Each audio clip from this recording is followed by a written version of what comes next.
NI news కి స్వాగతం. ముఖ్యమంత్రి రేవంత్ రెడ్డిని ప్రముఖ గాయకుడు రాహుల్ సిప్లిగంజ్ జూబ్లీహిల్స్ నివాసంలో మర్యాదపూర్వకంగా కలిశారు. రాహుల్ సిప్లిగంజ్ కి ప్రభుత్వం ఇటీవల 1 కోటి రూపాయల నగదు ప్రోత్సాహకం ప్రకటించింది. ఈ నేపథ్యంలో ముఖ్యమంత్రిని కలిసి కృతజ్ఞతలు తెలియజేశారు గాయకుడు రాహుల్ సిప్లిగంజ్. దొంగ ఓటింగ్ జరిగిందని అందరికీ అర్థమైంది. ఇలాంటి రాతలు అనైతికం కాదా? మీ పత్రికా ఛానల్ ఎంత అనైతికంగా ఇలాంటి వార్తలు రాస్తుందో మీరే ఒకసారి ఆత్మవిమర్శ చేసుకోండి అని ఈనాడు పేపర్ను ఉద్దేశించి మాట్లాడారు. కడప ఎంపీ వైఎస్ అవినాష్ రెడ్డి నిజమైన పోటీ జరిగి 5 ఓట్లతోనైనా టీడీపీ గెలిస్తే వారికి ఎనలేని తృప్తి ఉండేది, మాకు బాధ ఉండేది. కానీ ఈ విధంగా పోలీసులు సంపూర్ణ సహకారంతో వేలాది మంది టీడీపీ కార్యకర్తలను బూత్ల ఎదురుగా పెట్టి నిజమైన ఓటర్ల స్లిప్పులను లాక్కున్నారు. నిజమైన ఓటరును అసలు పోలింగ్ బూత్లోకి పోనివ్వలేదు. దీన్ని ఎలక్షన్ అంటారా, ఇంకేమైనా అంటారా? మీరు గెలిచామని మీరు అనుకోవాల్సింది తప్ప ప్రజలు అనుకునే అవకాశమే లేదు. ప్రజలు ఓట్లు వేసి ఉంటే కదా మీరు గెలిచామని చెప్పుకోవడానికి. మీ దొంగ ఓటర్లు కూడా మీరు గెలిచారు అని అనుకోరు, ఎందుకంటే జరిగిందంతా వారికి తెలుసు కాబట్టి. దీన్ని ఎన్నిక అంటారో లేదా మీ విజ్ఞతకే వదిలేస్తున్నాం. నిజంగా ఇది ఒక అనైతిక ఎన్నిక. వైఎస్ఆర్సీపీ కార్యకర్తలు ఎవ్వరు కూడా నిరుత్సాహపడాల్సినటువంటి అవసరం లేదు. వీరికి గుణపాఠం చెప్పే రోజు వస్తుంది. అప్పుడు ఇలా దొంగ ఓట్లతో కాదు, మనం ఎప్పుడు చేసే విధంగా నిజమైన ఓటింగ్తోనే వీళ్లకు గుణపాఠం చెబుదామన్నారు వైఎస్ అవినాష్ రెడ్డి. ఇవాళ జరుగుతూ ఉన్న దొంగ ఓట్ల లెక్కింపు ప్రక్రియ మరి ఈరోజు ఈనాడు పత్రిక ఒకసారి ఉదయాన్నే చూస్తే వారు రాసిన టైటిల్స్, సబ్ టైటిల్స్ ఒకసారి చూస్తే ఉత్కంఠకు పడనున్న తెర అంట, నువ్వా నేనా అంట. లోకేష్ గారి స్టేట్మెంట్, ప్రజాస్వామ్యం నిలబడింది అంట. ఎవరిని నమ్మించడానికి ఈ మాదిరి రాతలు రాస్తా ఉన్నారు? అసలు ఓటింగ్ జరిగింటే కదా అక్కడ మీరు ఈ మాదిరి రాతలు రాయాల్సింది.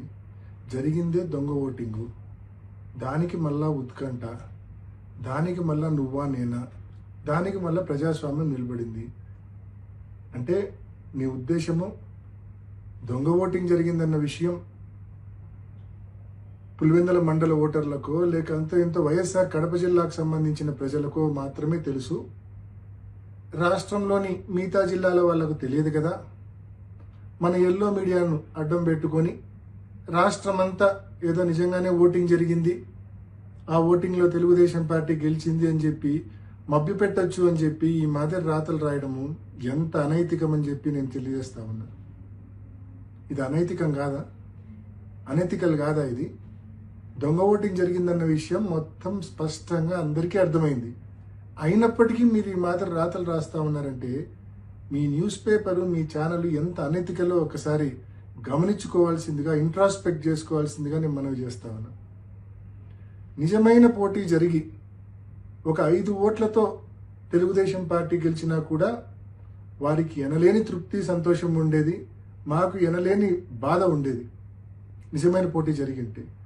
కానీ ఈ మాదిరి పోలీసుల సంపూర్ణ సహాయ సహకారాలతో వేలాది మంది తెలుగుదేశం పార్టీ కార్యకర్తలను ఈ 15 బూతుల దగ్గర పెట్టి, బూతులు ఎదురుగానే వాళ్ళని పెట్టి, మా పోలింగ్ ఏజెంట్లు లోపలికి పోకుండా అడ్డుకొని ఏజెంట్ ఫారాలు చించి, నిజమైన ఓటర్లు లోపలికి పోకుండా వాళ్ళ దగ్గర బలవంతంగా ఓటర్ స్లిప్పులు లాక్కొని లోపలికి వెళ్ళి దొంగ ఓట్లు వేసి, మరి ఈ మాదిరి జరిగిన దాన్ని ఎలక్షన్ అంటారా?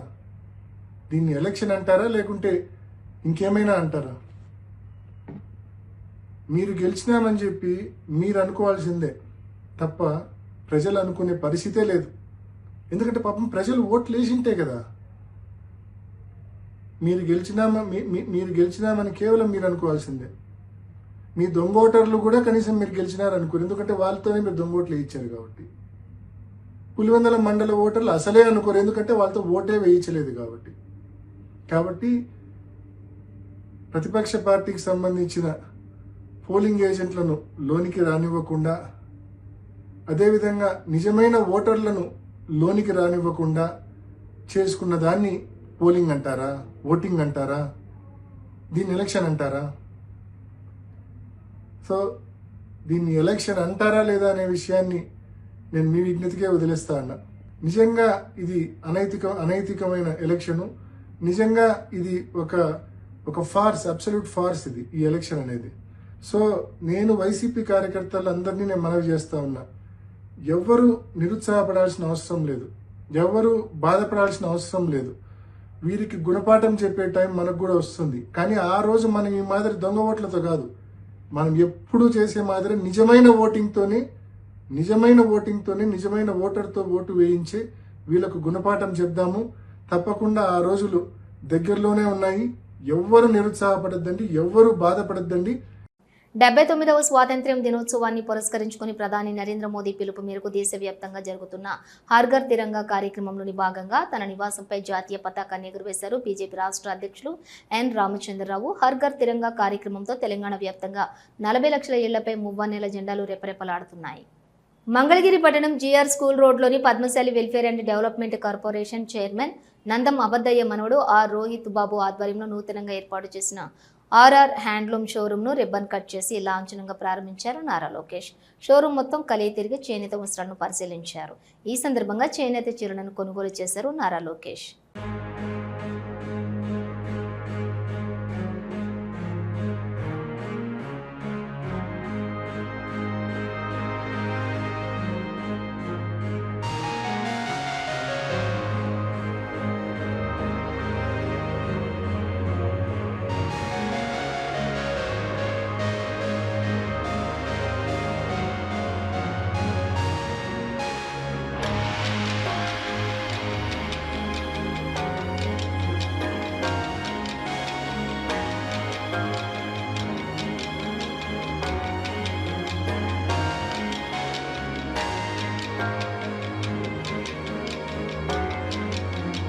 రైల్వే కోడూరు మార్కెట్ చైర్మన్ గా పదవీ ప్రమాణ స్వీకారం చేశాక మీడియాతో మార్కెట్ చైర్మన్ పగడాల వరలక్ష్మి మాట్లాడారు.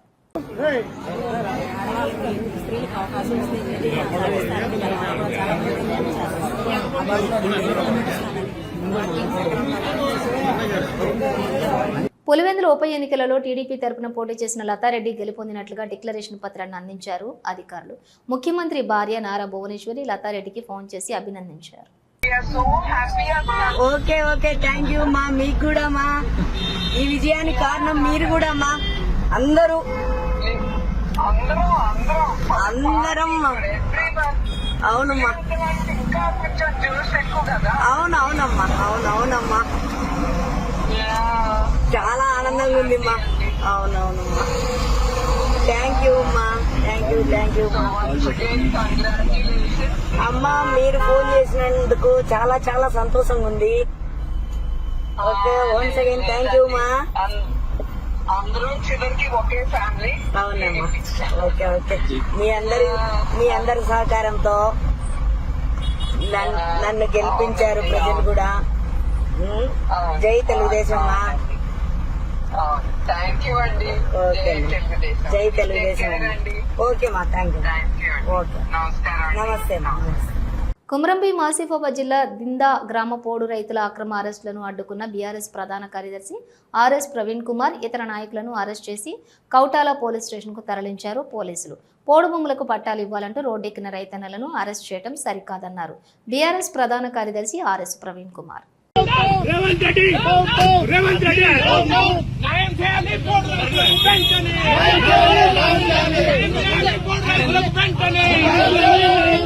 నశించాలి పోలీసుల జులుం,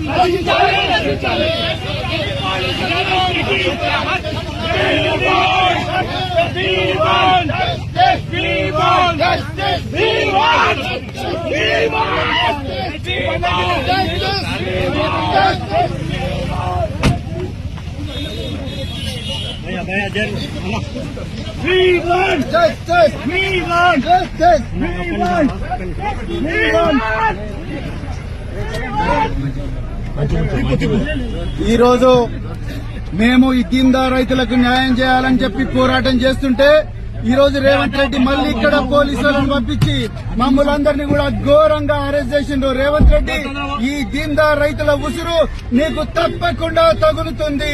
వీళ్ళ ఊర్లో నుంచి మీరు ఫారెస్ట్ క్యాంపులు ఎత్తేయాలి, వీళ్ళ పోడు భూములు వీళ్ళు సాగు చేసుకుంటే నువ్వు ఆదేశాలు ఇవ్వాలి.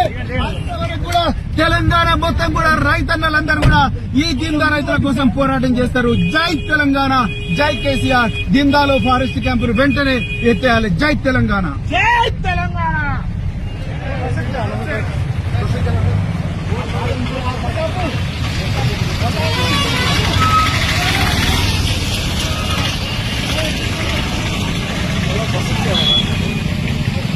కరీంనగర్ నగరంలోని ఈ రోజు జరిగిన ఓ వివాహ వేడుకల్లో పాల్గొని నూతన వధువులను ఆశీర్వదించారు బీఆర్ఎస్ వర్కింగ్ ప్రెసిడెంట్ కేటీఆర్. ఆయన వెంట కరీంనగర్ మాజీ మంత్రి ప్రస్తుత ఎమ్మెల్యే గంగుల కమలాకర్ కూడా ఉన్నారు.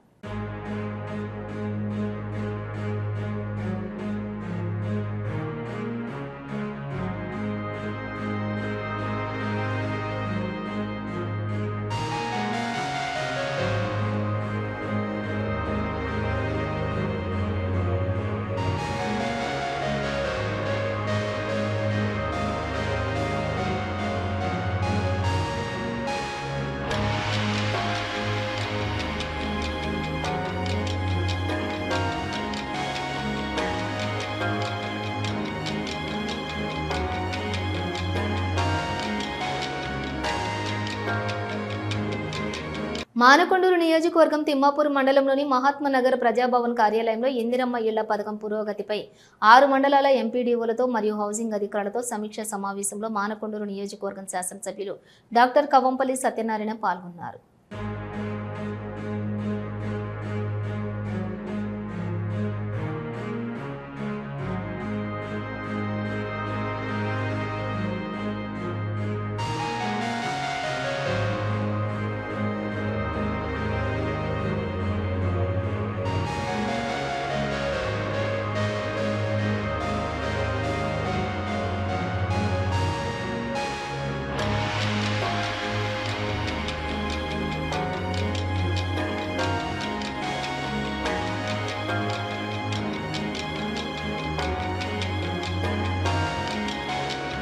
పశ్చిమ మధ్య మరియు దానిని ఆనుకుని ఉన్నటువంటి వాయువ్య బంగాళాఖాతంలో ఉత్తరాంధ్ర దక్షిణ ఒడిశా తీరాలకు ఆనుకుని నిన్న ఏర్పడిన అల్పపీడనం ఈ రోజు అదే ప్రాంతంలో కొనసాగుతుంది. ఇది రాబోయే 48 గంటల్లో పశ్చిమ వాయువ్య దిశగా కదిలేందుకు అవకాశం ఉంది. దీని ప్రభావంతో ఏలూరు, పశ్చిమ గోదావరి, తూర్పు గోదావరి, కోనసీమ, కాకినాడ, అనకాపల్లి, విశాఖపట్నం జిల్లాల్లోని చెదురుముదురుగా భారీ వర్షాలు, పల్నాడు, గుంటూరు, బాపట్ల, ఎన్టీఆర్, కృష్ణా జిల్లా, విజయనగరము, పార్వతీపురం, మన్యం, శ్రీకాకుళం జిల్లాల్లోని అక్కడక్కడ మోస్తారు నుంచి భారీ వర్షాలు కురిసే అవకాశం అయితే ఉంది. మరోవైపు కృష్ణానది వరద ప్రవాహం పెరుగుతోంది.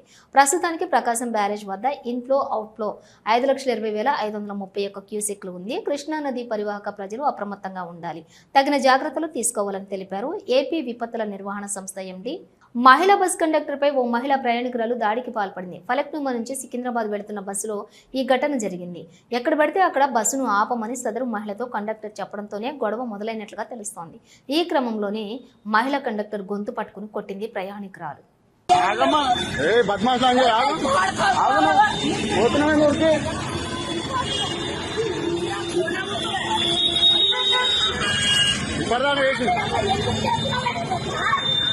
పోలీసు వాళ్ళు వస్తారు, ఆగమ్మా. పోలీసు వాళ్ళు వస్తారు, పోలీసు వాళ్ళు వస్తారు, ఆగు. పోలీసు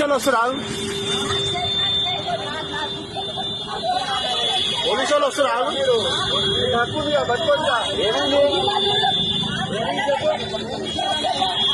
పైకి రా, దిగుతాను కోసం పైకి రా అమ్మా. బస్ స్టాప్ లో దిగంటే ఇటు దిగుతాను, గుడికాడ ఏడా ఆగదు అమ్మా. బస్ స్టాప్ లో దిగని చెప్పినాం.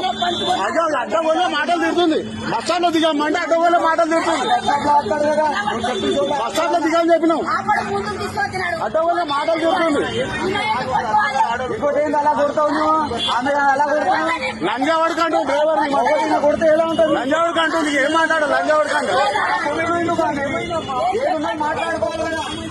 అరే కండక్టర్ కొడుతున్నాడు, ఏం చేయాలి? ఏమవుతున్నాడు?